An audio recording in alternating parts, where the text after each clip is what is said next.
দর্শকরা মেলায় দেখতে পাচ্ছেন বিভিন্ন ধরনের নিমটি এবং মিষ্টির বাহার।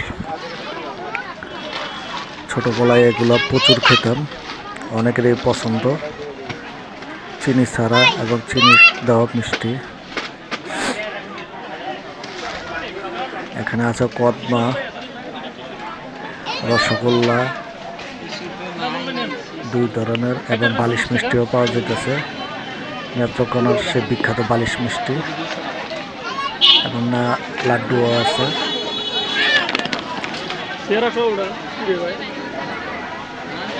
কি সুন্দর বালিশ মিষ্টিগুলা।